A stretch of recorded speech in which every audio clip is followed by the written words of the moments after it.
This episode is sponsored by Girls Can Crate. Girls Can Crate is a unique subscription box inspiring girls to believe that they can be and do anything. How do they do it? Like us, Girls Can Crate believes that real women make the best heroes. And every month they deliver them to your doorstep.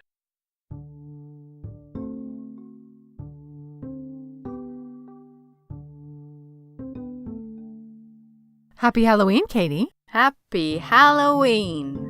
Welcome to our Halloween special. Halloween special. Do you remember Simpsons Halloween specials back in the day? They were the best. Oh, so nostalgic. All things Halloween, I think we are both agreed, are the best. Right. So for this Halloween special, we are going back to some of our previous guests and looking forward to one of our future guests for some spooky Halloween women's history. Like ghost stories? Ghost stories, witch stories, mysterious deaths, seances. We've got it all.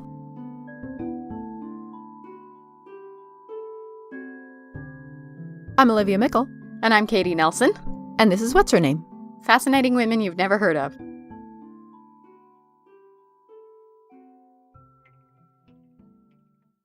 So first, we head to Lancashire for one of the most famous witch stories in history. The Pendle Witches. Mm-hmm. Do you know about the Pendle Witches? I do indeed. Oh, man. But tell me. For this story, we go to Mary Sharratt from our episode on Alma Mahler. Alma Mahler, yeah. She's a brilliant historical novelist who is focused on bringing historical women back to life and giving their voices back. Who boy does she succeed in this novel, Daughters of the Witching Hill. I loved this book. Most of my study of witch trials has focused on America and on Germany, so I didn't know very much about this. But the thing that I loved the most about her take on this is that you see this story through the eyes of the women who are accused. So you are, and so it's very humanized, and she walks this perfect line of letting the readers decide what's going on. Cool. In 1612, in one of the most meticulously documented witch trials in English history, 7 women and 2 men from the Pendle region were hanged as witches, condemned by so-called evidence provided by a 9-year-old girl and her brother, who probably suffered from learning difficulties. I'm American, as you know. I was born in Minnesota. In 2002, I moved to the Pendle region in Lancashire in northern England. And this is a very rugged Pennine landscape that borders the West Yorkshire Dales. It's very kind of windswept. There's all this beautiful moorland. And my study window looks out on Pendle Hill. It's famous throughout the world as the place where George Fox received his ecstatic vision that moved him to found the Quaker religion in 1652. But Pendle Hill is also steeped in legends of the Pendle Witches. So I moved to this region knowing nothing about the Pendle Witches, but they are everywhere. Can't look anywhere without seeing some kind of image of a witch. They even have a whole fleet of local buses with witches on broomsticks on each bus, and each bus is named after one of the Pendle Witches. It's amazing. I just thought they were part of the local folklore, like fairy tale figures. But then I read their history and I was blown away because it's very, very sad. These women and men were real and they died because of other people's ignorance. So the Pendle witch trials ended with 10 people being hanged for the crime of witchcraft. The women who were regarded as sort of the head witches of what the officials saw as this coven were known as Old Demdike and Chaddocks, and their families were sort of competing dynasties of cunning folk, of practitioners of white magic, or according to the government, black magic, against the people of Pendle in Lancashire. At least for me, and especially in the way that we talk about it in America, the way that we frame witch trials are that these women were either completely innocent and the victims of just hysteria, random hysteria, or maybe they were weird, right? They were mentally ill, or they were foreigners, or there was something about them that made people not trust them, but that they were not doing any witchcraft, of course. Right. And here, it's much more complicated. Many of these people are occupying this middle space of being a blesser or a healer, and that was a perfectly acceptable job. That for many people, this is a way to make a living. Yeah. It's not seen as witchcraft, it's seen as religious. Yeah. But if you don't succeed in saving the child or the animal, Yep. how easy it is for people to accuse you and slide into, oh, now you're a bad witch. Yeah. It makes it much more complicated where these women land now under these new rules, and especially in terms of the magistrates actively hunting for witches that King James says are everywhere. Yeah. Well, that's who you're going to look at first, of course. He was a widow who lived in a place called Malkin Tower with her widowed daughter named Elizabeth and her 3 grandchildren, Alison, Jennet, and Jamie. And they were very poor. Without the cunning craft, they would be reduced to begging or doing day labor and so forth. So they were at the bottom of the social totem pole. And yet, because she had these powers, these charms, people, before they arrested her anyway, they respected her and they called on her to heal their cattle and their children. Her granddaughter, though, was a teenager at the time she came to trial, Alison. She was the first to be accused of witchcraft and the last to stand trial. What really moved me was when she was giving testimony just the day before she was hanged for witchcraft. Her last recorded words were this passionate vindication of her grandmother's powers as a cunning woman and healer. And that was just so moving to me. There have been other books written about them. Most of them have really demonized these people or kind of like done for the kind of schlocky horror movie treatment of them.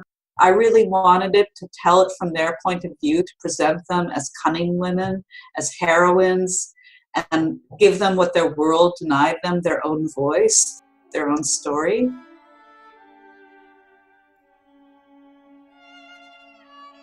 The trial itself might have never happened had it not been for King James I's obsession with the occult. This guy had issues. And he even wrote a book called Demonology, which was a witch hunter's handbook that his magistrates were expected to read and follow.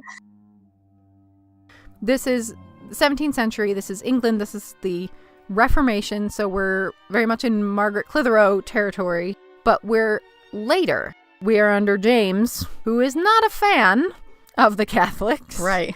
And is much more determined to remove them from his country. He was motivated by Guy Fawkes and his conspirators attempting to blow up the entire House of Parliament and with everyone in it and the whole royal that family. Would probably make you a little mad. Yeah.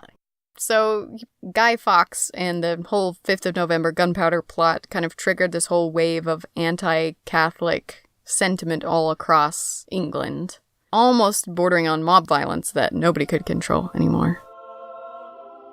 That leads into what I hadn't realized, how tied together in England Catholicism and witchcraft are. Oh. And that it seems to be an almost interchangeable charge. Mm-hmm. Many of the things which are being branded as witchcraft are really just hanging on to Catholicism. If you are saying the prayers that you're not allowed to say anymore, if you are heard saying the Pater Noster over an animal or something, that this can immediately be branded as witchcraft.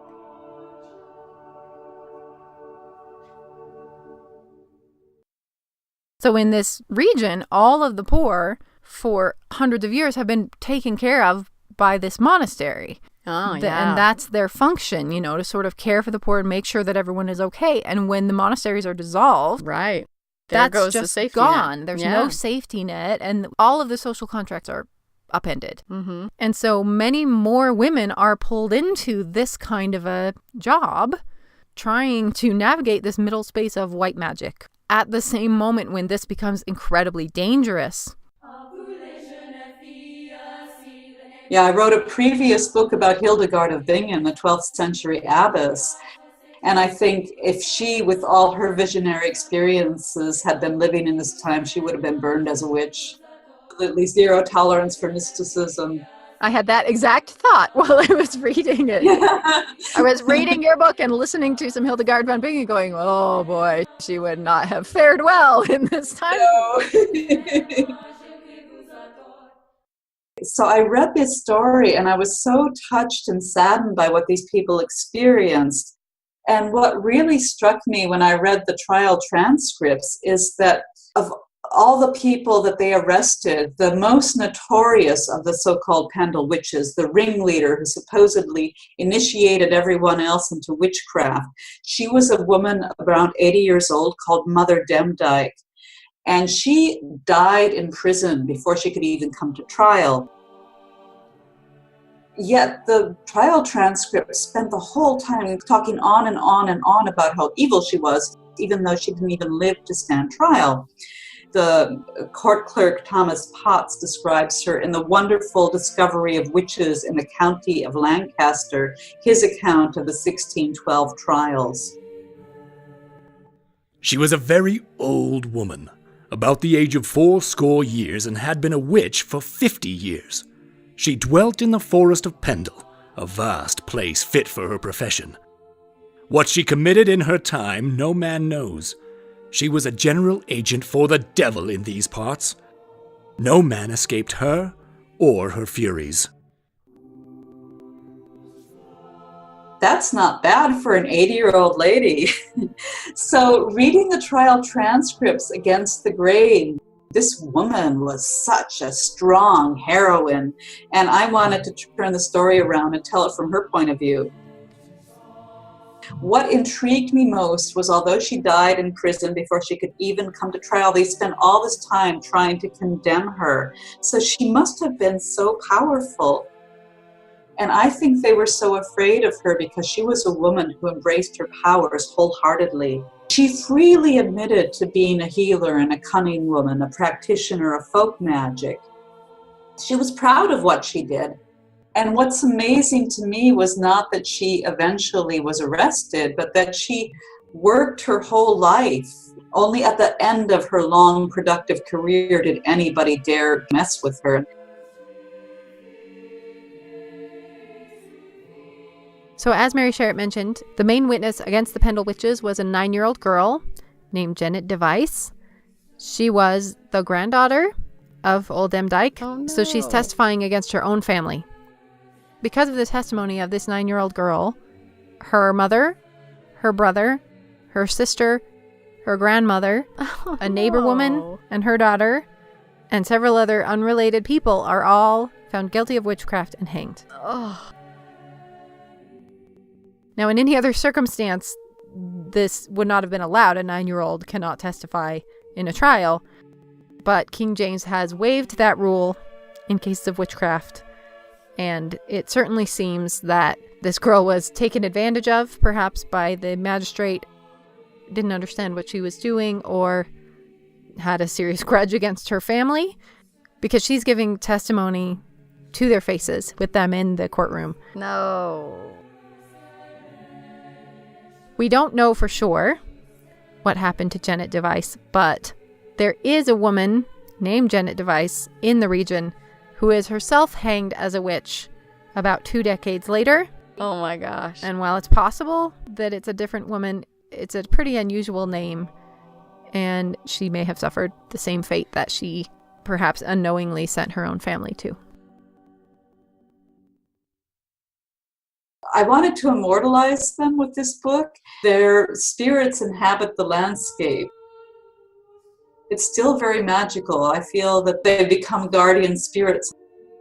I felt Mother Demdike's presence very strongly when I was writing the book. I would go on long walks or rides with my horse in the areas that she would have walked. I've gone to the place where Demdike and her family lived in Malkin Tower.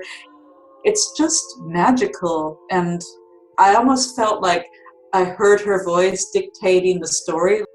Her voice came through very powerfully. That's why it's told in first person in this Lancashire dialect. She was dictating it to me. She wanted to tell her story in her voice.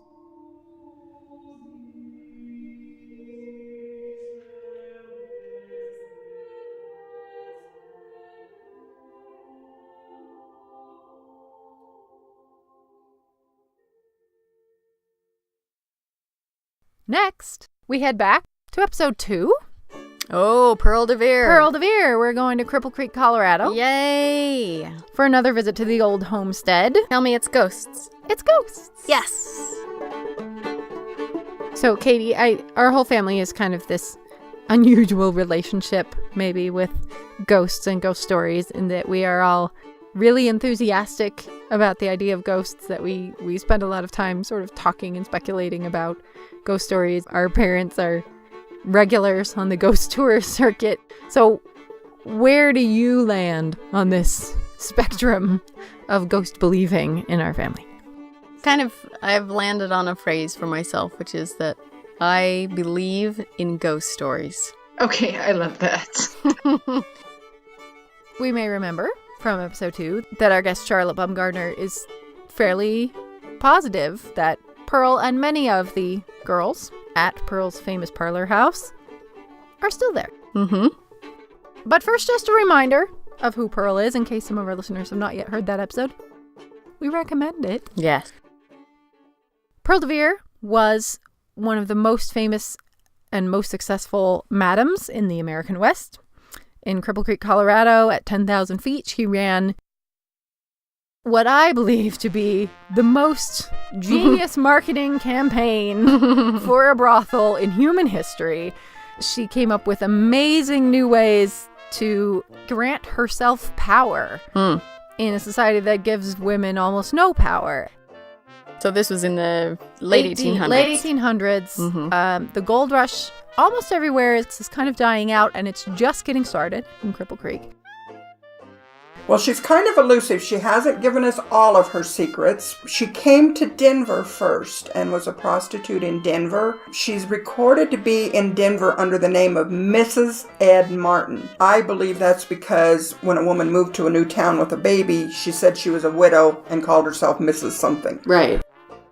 But I don't know much else about her, unfortunately, other than I love her.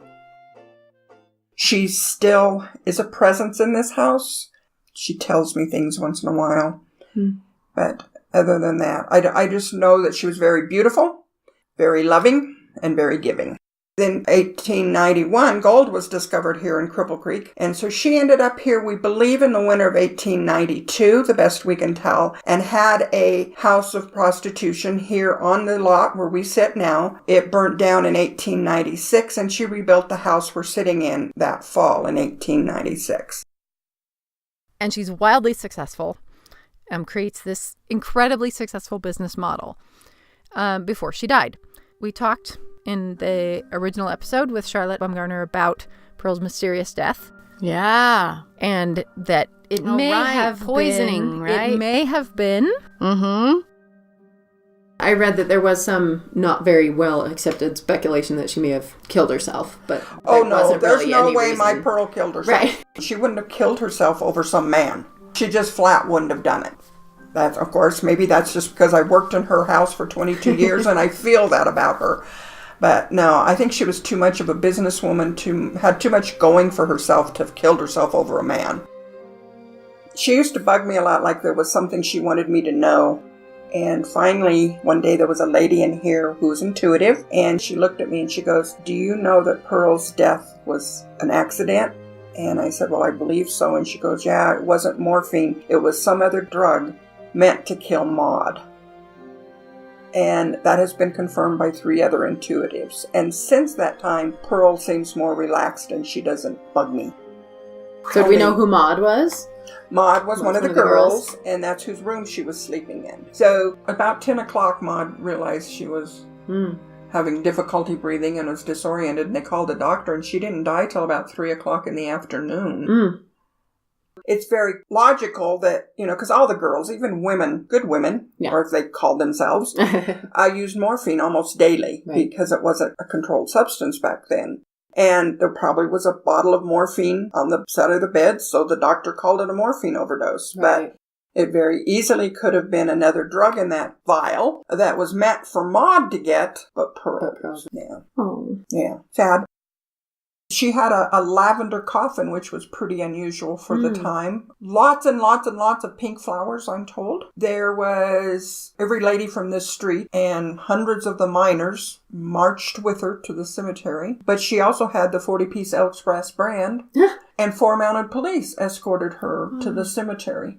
But yeah, it was quite an affair. The band played all the appropriate music, we're told, up the hill, including Goodbye, Little Girl, Goodbye. But as they turned for home, the girls started singing and the band started playing It'll Be a Hot Time in the Old Town Tonight, which Pearl would have loved. Yeah. And her black stallion pulled her carriage down the street with the seat filled with pink flowers. Oh. In that good old town where So here's what we didn't include in the original episode. While I was conducting this interview in the old homestead, as we were talking about ghosts, Charlotte Baumgartner let me know that if we started talking about them, they were going to come visit. Oh. I just feel them. They walk by and touch me. I've had some of my tour guides smell strong rose cologne that they would have worn back then. A couple of them have walked in the morning and smelled cigar smoke. Really? And we found dents in the beds a couple of times where they've sat on the bed. So we know they're here. They're all friendly. Nothing scary about them. Good. I believe Pearl is here. Like I said, she used to bug me a lot. I don't feel her near as much as I used to, but about a year ago, I said, Pearl, you got to give me a sign. Are you still here or not? And the clock over your corner chimed 6 times, and it hasn't wound in 30 years. So, and I said, okay, Pearl, I know you're here, and that's all that matters. So, yeah. So when I was originally editing this footage, I was working downstairs in my house, and I could hear my kids stomping around upstairs. And so I kept calling up to them to stop stomping around upstairs, and they kept insisting that they weren't moving, they were sitting quietly. And I realized that what I was hearing was not in my house, it was on the recording. It's soft enough that probably our listeners won't be able to hear it unless they're listening on headphones, but if you pay attention throughout some of Charlotte's interview with me, you will hear what sounds like people walking around upstairs. There was no one upstairs. The first thing I did was tour the museum. There's no way that anyone was upstairs, and yet someone on my recording is walking around. She's also had some paranormal investigators come. Those haven't been very successful, mostly because they're not very respectful. Oh, interesting. And as Charlotte points out, if this is a high-class establishment, you cannot talk to the girls this way. Interesting. And they're not going to answer your questions if you're rude. We've done several of those, quote, paranormal investigations. I find them boring. I find them, most of the time, the questions they ask the girls are rude, so the girls don't reply to them. Right. I was here one night with one of those paranormals, and we did get some response from somebody telling us she was 16 and happy. So, but most of the time they don't get much because they ask them rude questions. You know. Yeah. You need to be polite. Yeah, you got to be polite to them. They're not going to pass their application if they're asking rude questions. And of course there is the cook. Pearl had a famous cook. This cook was not a fan of men. I can't imagine why. Working in a parlor house might give you a negative view of men. And apparently she continues to not like men. Mary the cook is here. She doesn't like men. And if you're here about supper time, she gets pretty feisty. She doesn't get mean, but she just tries to shoo you out. I used to have this guy that came visited a lot, and if he was here about 5 or 6 o'clock in the evening, which would have been when she would have probably been starting Right. dinner, he would feel a very strong presence shooing him out, so. There's a girl upstairs who told us her name is Peggy. She was 16, has congratulated us on help. She loves the story we tell about them and that we honor them. Oh, good. We have one in Molly's room, one of the bedrooms upstairs. She seems to be very, very sad. This summer was the first time we had an experience with a man ghost. He was standing behind my daughter telling her to get out. I know we have them. They like to be talked about. Oh, good. I was going to say they're cool with us having They're this cool, conversation. yeah. Now, one thing we need to know here is that for several years, the museum was owned by a casino next door that was mean. The casino owners next door pulled some shady stuff and convinced the museum owners that it would be fine if the casino owned it. They would help protect it and keep it safe. They did not. They immediately took over the back half of the museum for offices. Now, Charlotte Baumgartner won in that big fight, and the museum still stands. Yay! But during the time that they took over the back office, some pretty interesting things happened. A couple of incidents happened when the casino the mean casino, had taken over the back of this house and turned it into office space. Mm-hmm. They've heard music playing in here at night, like at 2 or 3 in the morning. The one girl said they often had stuff thrown off their desk back there. And of course, that was probably Mary because they were in her area. And one lady told me she looked up one day and seen a red handprint on the door. And she was getting ready to call maintenance to come clean it up, and it disappeared. Oh. So that back area is pretty common. There was a security guard said he frequently heard music over here, and he'd come check on it. They didn't last long. I told him I'd be here longer than them, and we're still here, Pearl and I. Well done, Pearl, getting them out. They didn't know how to run a casino anyway. That's neither here nor there. So, if you're ever in Colorado, I cannot recommend Cripple Creek any more highly. It's wonderful. It's about an hour outside of Colorado Springs. The whole town is a delightful mix of really well preserved and total ruins. Cool. And I gotta get there. yeah. Yep. And definitely make sure the old homestead is on your tour. When the verse hymn through in the chorus all join in, there'll be a hot time in the old town tonight. Let's pause for just a second to thank our sponsor, Girls Can Crate. Girls Can Crate is a unique subscription box inspiring girls to believe that they can be and do anything. Every crate features an inspiring woman, her own unique story of why she's awesome, a 28-page activity book, and everything you need to complete 2 to 3 STEAM activities, crafts, experiments, and more.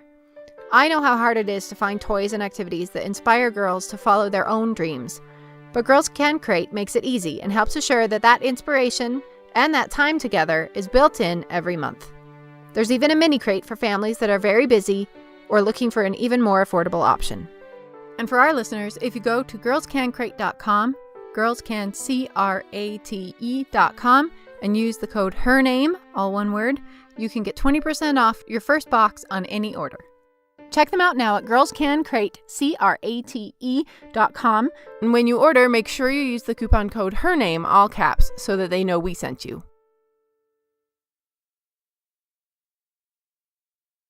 Next up, we go back to magician, mentalist, and anthropologist Paul Draper. Yay. From our episode The Disappearing Woman on Adelaide Herman. Awesome. Paul also shared with us a little bit about Bess Houdini, Cool. who was married to Harry Houdini, the famous, but not as famous as Adelaide Herman magician. Right. So this is a fun story about how Bess Houdini kept Houdini's name alive. As we know, Houdini became fascinated at the end of his life with the spiritualist movement. It was the fastest growing religion in the world at the time. Over a third of Americans at the time claimed spiritualism as their religion. It had taken the hearts and minds of such famous people as Alfred Russel Wallace, the co-creator of the theory of evolution, Arthur Conan Doyle, who almost became the St. Paul of spiritualism and toured the world talking about the new science of spiritualism. And even Abraham Lincoln's wife, Mary Todd Lincoln, held seances in the White House to try and contact her son who had passed. Houdini was fascinated with the idea that maybe he could reach through the veil to contact his mother who had passed. And of course he wasn't able to, but he set up a plan with his wife Bess, that after his death he would try to escape death. He had escaped everything else on earth, and come back to interact with her. And he gave her a secret code word that he would use if he was able to reach through. He died, interestingly enough, Houdini passed away on Halloween night of 1926 at the age of 52. After a punch to the stomach by a Canadian boxer that he wasn't ready for in his dressing room ruptured his appendix. And so every year on Halloween night, on the anniversary of his death, on his yortzeit in Judaism, right, instead of his wife simply lighting a candle and saying the yortzeit prayer, she lit a candle as a beacon to try and bring his spirit back to earth with a seance. She was Catholic, he was Jewish, but this was spiritualism, something completely other. And she held these large public seances that she ran for 10 years. That He is will give her the brilliant. code word so that she knows that this medium is not tricking her. No one else knows the code word. I love that. Amazing. As we noted in the Adelaide Herman episode, most of Harry Houdini's fame is post-mortem Yeah. because he leaves half of his money to Bess Houdini and half of his money for her to continue to promote his career. Uh-huh. And Brilliant. she does an excellent job of that. That's a weird move to make with your fortune. You leave half of it to your wife and then half of it like earmarked for your own posthumous fame. But it's your wife's job to make you famous. Yeah, and I wasn't sure how I felt about that. I've never been sure how I feel about that idea. But Paul Draper had a really good point. It kept her in money because in the same way that when Elvis Presley died, his manager, the Colonel, was called and they said to him, "So Elvis has died." He said, "All right, I will continue to manage his career. He will just no longer be taking live bookings." And that's part of why Elvis stayed alive and why it continued to create money, was because there was someone who continued to manage the career, just no more live appearances. Mediums, seance mediums, and the Houdini Society have continued to hold seances every year on Halloween night since his death. I was the official medium in San Francisco just a few years ago. But she kept his name alive and the Houdini history alive by every year continuing these seances. And that's why even today, when you ask children to name magicians, they name Merlin, Gandalf, Harry Potter, and Houdini. Bess Houdini was an amazing woman. Bess Houdini was Wilhelmina Beatrice Radner or Rayner. She was born in Brooklyn, New York. She was from German immigrants. She was Catholic. She was working in Coney Island in a song and dance act called the Floral Sisters when she first met Houdini's younger brother, Theodore Hardeen, later he went by. But it was the older brother Houdini, Eric Weiss, who became Harry Houdini. He fell in love. They got married in 1894. They worked together when he was the king of cards, long before he became the handcuff king. He invented an effect called the metamorphosis trunk, where he would be tied up and put inside of a box. It's still performed by thousands of magicians today. And then she would stand on top, throw a curtain up, come down, and he is transformed into her. You unlock the box and she's now in the box and he's escaped, or the other way around. On the final seance in 1936, it was led by her and Dr. Edward Saint on the top of the Knickerbocker Hotel in Hollywood, California. Though there was no contact from Houdini and the secret message was not passed, they do say that as the seance concluded, it rained just on that block and nowhere else in Hollywood. And the seance was on the roof of the building, the Knickerbocker Hotel, that's still there, a block away from the Magic Castle in Hollywood, California, and that maybe that rain was a sign. Her final line at the end of the seance was, Mr. Saint said, "Miss Houdini, the 0 hour has passed. The 10 years are up. Have you reached a decision?" My last hope is gone. I do not believe that Houdini can come back to me or to anyone. It is now my personal and positive belief that spirit communication in any form is impossible. I do not believe that ghosts or spirits exist. The Houdini shrine has burned for 10 years. I now reverently turn out the light. It is finished. Good night, Harry.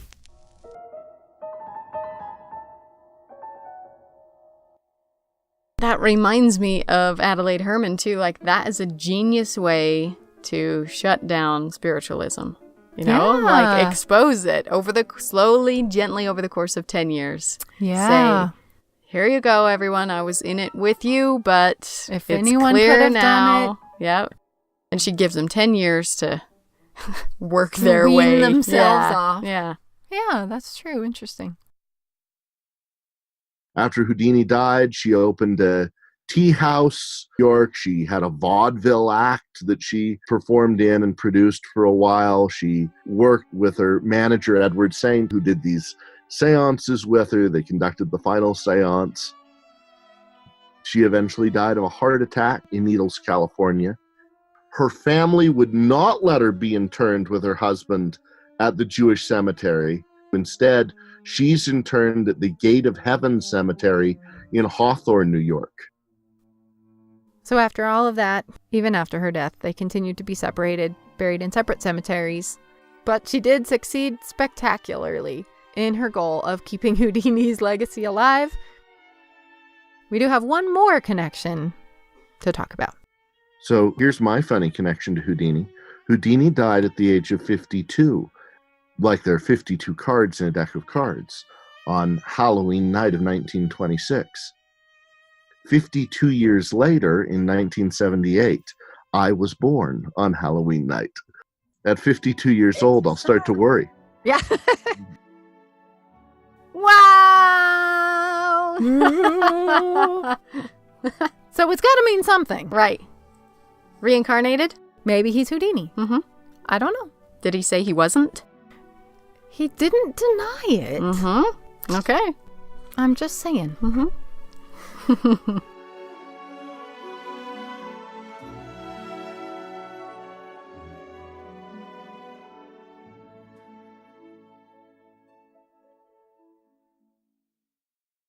Finally, we go to Sharon Wright, who will be featured on an upcoming episode of What's Her Name? Okay.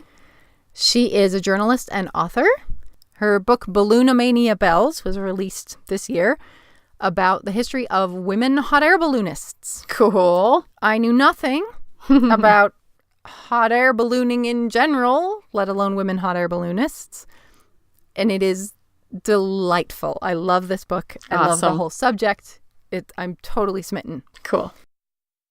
So in a future episode, we will be talking about another groundbreaking female aeronaut. Mm-hmm. But today, we're talking about a British woman named Lily Cove, who was a famous aeronaut and parachutist in the early 1900s in England. At this point, all of England and most of Europe is consumed with frenzy about hot air balloons and has been for decades. This is almost the tail end of hot air balloons, which started way earlier than I anticipated. The first hot air balloons were in the late 1700s. And it was such a wildly popular pursuit that it was known as the balloon influenza because people got so excited. There were multiple balloon riots where people just got so excited and out of control that they would rip the balloon to shreds or just couldn't contain themselves anymore. Miss Lily Cove was who set me off on this whole journey, actually. My first job was as a cub reporter in West Yorkshire. I came across the story of Lily Cove, who died in 1906 in mysterious circumstances.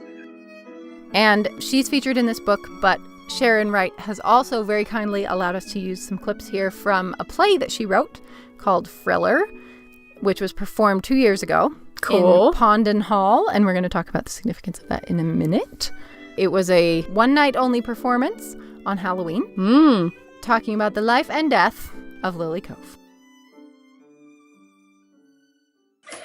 Introducing Old Blight's most famous lady parachutist. Roll up, see her breathtaking leap from a hot air balloon. Gasp at her frilly bloomers that had them hot under the collar in the House of Commons, no less. The great and the good debating her naughty knickers.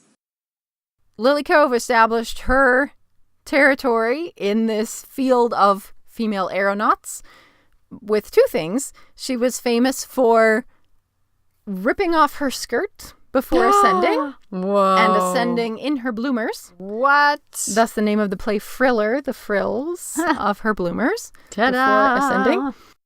Wow. Well, why? Because you can't wear a skirt if you're going to parachute. Oh, no, you couldn't. It would just catch the air and the fill other up and... women did. So I think it was just because she wanted to wear bloomers and it was a good gimmick. Also, unlike most of the other aeronauts, male or female, she would not ascend in a basket. She would ascend hanging onto a trapeze under a hot air balloon. Wait, really? Like hanging on by her hands? I think strapped in into a rig, maybe with a rig hanging her. There's a photograph of her. Cool. Dangling under a hot air balloon on a trapeze. I just remembered, hundreds of feet in the air. that this is the Halloween special. Yes. So, yes. Isn't as delightful as I think it is You might guess that this is not going to be a happy ending. No. She did many successful ascents and descents. And then one unsuccessful. No. And no one can really explain what happened. Oh, no. Everything was going as normal. She detached herself and began her descent with her parachute. With a crowd of thousands watching. And somehow became detached from her parachute. No. And fell to her death in the football field of Pendle Hall. Oh, no. Which is, some of our listeners are probably going, because Pendle Hall inspired Wuthering Heights. Oh. This is Bronte territory. Oh, my gosh. And Emily was living in the town next door when she wrote Wuthering Heights, and Pendle Hall is Wuthering Heights. Wow. So, real and fictional tragic things happening here at Pendle Hall.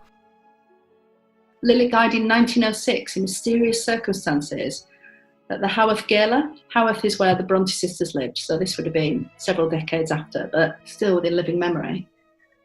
And she was lovely and feisty, and people loved her, and she was a good old girl, and she was talking up everybody in the bar and before, and she went up, and then she came apart from her parachute and she crashed to earth. It made headlines around the world. It was a leader in the New York Times.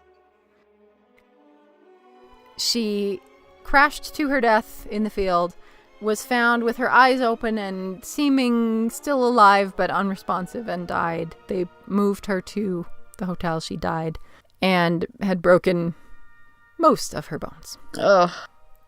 Now, what happened? How do you suddenly just become detached from your parachute? So maybe we'll let Lily tell us. Or at least Lily, as played by Charlotte Knowles in the play Friller. Let me tell you about the beginning first. So, me and the governor, we took to the road. Fred was my teacher and I was his pupil, learning to be an aeronaut. Think on that, an aeronaut. Not some freezing flower cell or skivvy to the knobs. Oh, just me and the wind in me hair, nothing like it. Not ever. Thoroughly modern Lily, quite turn their heads. Folk had come from miles around to see her. The famous Miss Lily Cove, Leaping Lily, the lady parachutist, the daring balloonist in bloom, as they said. Here, at Haworth Gala, like a daring angel she were, in her frilly bloomers and gold hair flying. And then she were wriggling about. And then her parachute came off, and then we all screamed. The official verdict is that this is an accidental death. It is possible that this was a murder. It is possible that a jealous former suitor disconnected the parachute before she went up. Either she detached the parachute herself, or someone detached it before she jumped. There were rumors at the time, and it is still a plausible theory, that this former suitor or the family of the former suitor may have taken care of her. But that's extreme. It is extreme. But it's extreme length. Clever way to get rid of... I guess so. I mean, the death toll, I am sorry to tell you, for aeronauts is extremely high. This is still a very experimental field. Wow.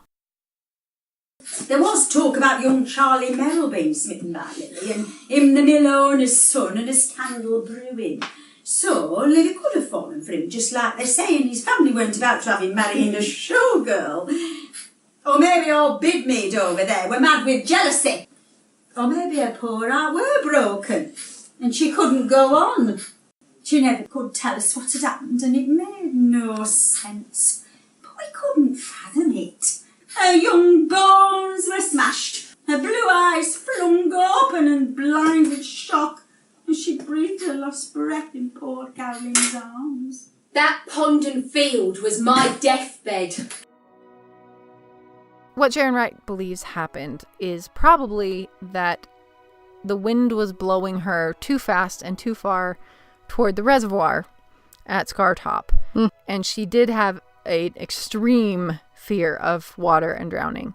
And if she believed that she was going to be blown into the reservoir and drown, she may have panicked and detached, or decided that she would rather fall and die than drown and die. Yeah. And just detached herself and crashed behind Pondon Hall.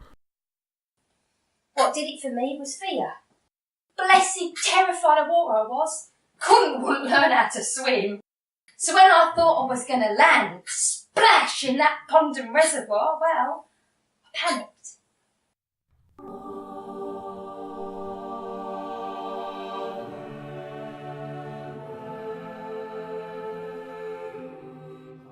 Her manager was Captain Frederick Bidmead. He was at the inquest trying to go through what had happened, and he said she was just absolutely terrified of water, and he tried to get her to take swimming lessons, but she absolutely wouldn't. And he thinks that when she was coming down, there's pond and reservoir just outside, and she saw pond and reservoir, totally panicked, thought she was going to hit the water, and who knows, in a panicking mind, she unhooked herself. So she obviously thought, I can hang on, and then I'll be able to get free if I hit the water. But she wouldn't have hit the water if she'd kept going with things. So that's really sad. It is awful, but the play is delightful and was performed in Pondon Hall for an audience of 20 people only inside the hall, with Lily telling her own story. On Halloween? On Halloween. Awesome. In 2016. And at the end of the play, the owners of Pondon Hall arranged to have a lighted hot air balloon set off outside the house in Lily's memory. Cool. She was laid out in her hotel room in the nearby village, and hundreds attended her funeral. It was a major morning event. She was a crowd favorite. I mean, if you jump from hot air balloons and bloomers, how can people not love you? That's Moxie.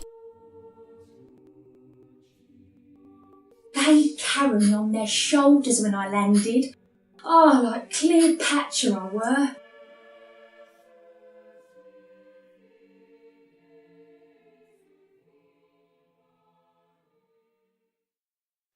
Huge thanks to our guests Paul Draper, Sharon Wright, Charlotte Baumgartner, and Mary Sharratt.